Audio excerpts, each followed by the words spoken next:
வணக்கம். நீங்க தினமும் கடைக்கு போய் காய்கறி வாங்குறீங்க இல்லையா? அதுக்கும் இன்னைக்கு உலகத்தையே ஆட்டி படிச்சுக்கிட்டு இருக்கிற ஒரு பெரிய டெக்னாலஜிக்கும் ஒரு கனெக்ஷன் இருக்குன்னு சொன்னா நம்புவீங்களா? ஆமாங்க. அத பத்தி தான் இன்னைக்கு நம்ம விரிவா பார்க்க போறோம். யோசிச்சு பாருங்க. ஒரு கியூஆர் கோட்ல கேரட் வாங்குறதுக்கும் உலக நாடுகள் மத்தியில நடக்கிற அதிகார போட்டிக்கும் என்னங்க சம்பந்தம் இருக்க முடியும்? இந்த ஒரு கேள்விதான் நாம இன்னைக்கு அலச போற விஷயத்தோட மையமே. வாங்க இதுக்கான பதில தேடலாம். எல்லாமே ரொம்ப சிம்பிளான ஒரு இடத்துல இருந்து தான் ஆரம்பிக்குது. இந்தியால ஒரு காய்கறி விக்கிறவர் கேரட் வித்ததுக்காக 30 ரூபாய் வாங்குறாரு. ஆனா அந்த ஒரு சின்ன டிஜிட்டல் பேமெண்ட்க்கு பின்னாடி நம்ம கண்ணுக்கே தெரியாத ஒரு மிகப்பெரிய டெக்னாலஜி உலகம் இயங்கிட்டு இருக்கு. சரி, முதல்ல நாம சிலிகானால கட்டமைக்கப்பட்ட இந்த உலகத்தை பத்தி பார்க்கலாம். அதாவது சிலிகான் நம்ம வாழ்க்கையில எந்த அளவுக்கு ஊடுருவி இருக்குன்னு தெரிஞ்சுக்கலாம். இப்ப நம்ம பாக்குற இந்த செமிகண்டக்டர்ஸ் இதுதாங்க எல்லாத்துக்கும் மூல மாதிரி. நீங்க யூஸ் பண்ற கூகுள் டிரைவ், உங்க ஸ்மார்ட் போன், ஏன் கடையில பே பண்ணதும் பேமெண்ட் ரிசீவ்ட்னு ஒரு சத்தம் கேக்குமே, அந்த சவுண்ட் பாக்ஸ், இது எல்லாத்துக்குள்ளேயும் இதயம் மாதிரி செயல்படுறது இந்த செமிகண்டக்டர் சிப்ஸ் தான். இன்னும் சொல்லப்போனா நாம வாழ்ற இந்த டிஜிட்டல் உலகத்தோட அஸ்திவாரமே இதுதான். அடுத்ததா நாம பார்க்க போறது இந்த செமிகண்டக்டர் உலகத்தோட பிரம்மாண்டத்து. பில்லியன் கணக்குல டாலர்கள் புழங்குல இந்த ஃபீல்டுக்குள்ள யார் யார் இருக்காங்க, ஏன் இது ஒரு சில பெரிய கம்பெனிகளோட கோட்டையா இருக்குன்னு புரிஞ்சுக்கலாம் வாங்க. பொதுவா இந்த ஷிப் உலகத்துல 3 விதமான பிளேயர்ஸ் இருக்காங்க. முதல்ல NVIDIA, Qualcomm மாதிரி ஃபேப்லெஸ் கம்பெனிஸ். இவங்க ஷிப்களை சூப்பரா டிசைன் பண்ணுவாங்க, ஆனா தயாரிக்க மாட்டாங்க. அடுத்து TSMC மாதிரி ஃபவுண்டரி கம்பெனிஸ். இவங்களோட வேலை மத்தவங்க டிசைன் பண்ணி ஷிப்களை தயாரிச்சு கொடுக்கறது மட்டும்தான். மூணாவதா இன்டெல், சாம்சங் மாதிரி இன்டிகிரேட்டட் கம்பெனிஸ். இவங்க டிசைனிங், தயாரிப்புன்னு எல்லா வேலையும் அவங்களே பார்த்துப்பாங்க. 300 மில்லியன் டாலர்கள். யோசிச்சு பாருங்க, எவ்வளவு பெரிய தொகை. இந்த நம்பர் எதை குறிக்குதுன்னு நினைக்கிறீங்க? இது ஒரே ஒரு சிப் தயாரிக்கிற மிஷினோட விலை.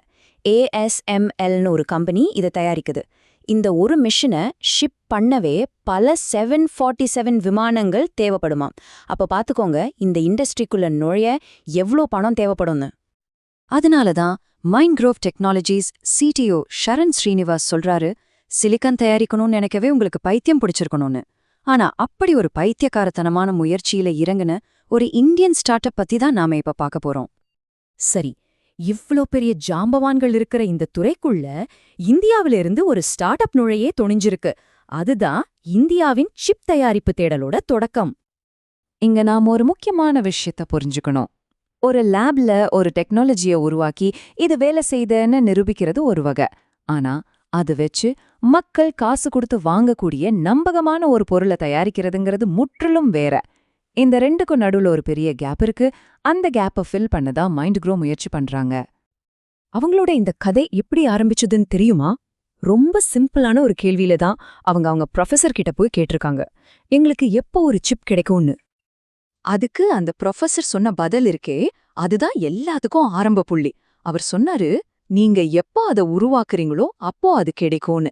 அந்த ஒரு சவால் தான் அவங்கள இந்த பயணத்துல இறங்க வச்சது. ஆனா இவ்ளோ பெரிய லட்சியத்தை அடைய அவங்களுக்கு ஒரு பெரிய சப்போர்ட் சிஸ்டம் தேவைப்பட்டது இல்லையா? அப்படி ஒரு கட்டமைக்க சிறந்த இடம் அவங்களுக்கு எப்படி கிடைச்சதுன்னு பார்க்கலாம் வாங்க. இந்த பயணம் 3 முக்கியமான படிகளை கொண்டது. முதல்ல IIT மெட்ராஸ் லேப்ல சக்திங்கிற ப்ராசஸர் கண்டுபிடிக்கப்பட்டது. ரெண்டாவதா அந்த டெக்னாலஜி உலகத்தரத்துக்கு இருக்குன்னு யூனிவர்சிட்டி நிரூபிச்சாங்க. கடைசியா அப்படி நிரூபிக்கப்பட்ட அந்த டிசைனை எடுத்து மைண்ட்க்ரோ அதை சந்தைக்க தயாரா இருக்கிற ஒரு சிப்பா மாத்துறாங்க. இப்படிதான் ஒரு கல்வி நிறுவனத்துக்கும் இண்டஸ்ட்ரிக்கும் நடுல ஒரு பாலம் உருவாகுது. இங்கதான் மைண்ட்க்ரோ ஒரு ஸ்மார்ட்டான வேலையை செஞ்சாங்க. அவங்க ஆப்பிளோட லேட்டஸ்ட் 3 நானோமீட்டர் ஷிப்ஸோட போட்டி போடல. அதுக்கு பதிலா 28 நானோமீட்டர் ஷிப்பை தேர்ந்தெடுத்தாங்க. இது ரொம்ப அட்வான்ஸ்டும் இல்ல, ரொம்ப பழசும் இல்ல. Internet of things, biometric systems மாதிரி சில குறிப்பிட்ட தேவைகளுக்கு இது கச்சிதமா பொருந்தும். இதுக்கு பேரு தான் கோல்டிலாக்ஸ் ஸ்ட்ராட்டஜி. அதாவது ரொம்ப பெருசும் இல்லாம ரொம்ப சின்னதும் இல்லாம கரெக்டா இருக்கிறது தேர்ந்தெடுக்கிறது. இது வெறும் ஒரு ஸ்டார்ட் அப்போட கதை மட்டும் இல்ல, இது ஒரு நாட்டோட எதிர்காலத்தையே தீர்மானிக்க போற ஒரு விஷயம். ஏன் இந்த சிப்களை புதிய எண்ணெய்னு சொல்றாங்க? வாங்க அதோட புவிசார் அரசியல் முக்கியத்துவத்தை பார்க்கலாம். இந்தியாவுக்கு ஏன் இது இவ்ளோ முக்கியம்னு பாருங்க. இன்னும் கொஞ்ச நாள்ல நாம எண்ணெயை விட அதிகமா செமிகண்டக்டர்களை இறக்குமதி செய்ய வேண்டியிருக்கும்னு சொல்றாங்க. அது மட்டும் இல்லாம வேலை செய்யற வயசுல இருக்கிற மக்கள் தொகை அதிகரிச்சுட்டே போகுது. அவங்களுக்கு வேலை வாய்ப்பு உருவாக்கணும். டிஜிட்டல் பேமெண்ட்ஸும் ராக்கெட் வேகத்துல வளர்ந்துட்டு இருக்கு. இது எல்லாத்துக்கும் சிப்ஸ் ரொம்ப அவசியம். அதனாலதான் இந்தியா மட்டும் இல்ல, உலகத்துல இருக்கிற எல்லா பெரிய நாடுகளும் இந்த சிப் இறையாண்மைக்காக போட்டி போட்டுட்டு இருக்காங்க. வெளிநாட்டு சப்ளையர்ஸை நம்பி இருக்கிறது குறைக்கணும், தங்களோட டிஜிட்டல் பொருளாதாரத்தை பாதுகாக்கணும், திறமையானவங்களுக்கு வேலைவாய்ப்பு உருவாக்கணும்.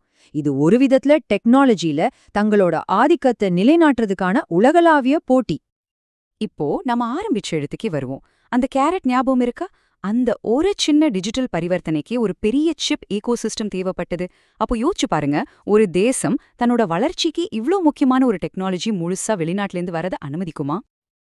இந்த டிஜிட்டல் உலகம் சிலிகான் மேல தான் கட்டப்பட்டுக்கிட்டு இருக்கு. கேள்வி என்னன்னா, அதோட சிற்பியா யார் இருக்க போறாங்க? இந்த ரேஸ்ல ஜெயிக்க போறது யாரு? இதுதான் இன்னைக்கு நம்ம முன்னாடி இருக்கிற மிகப்பெரிய கேள்வி.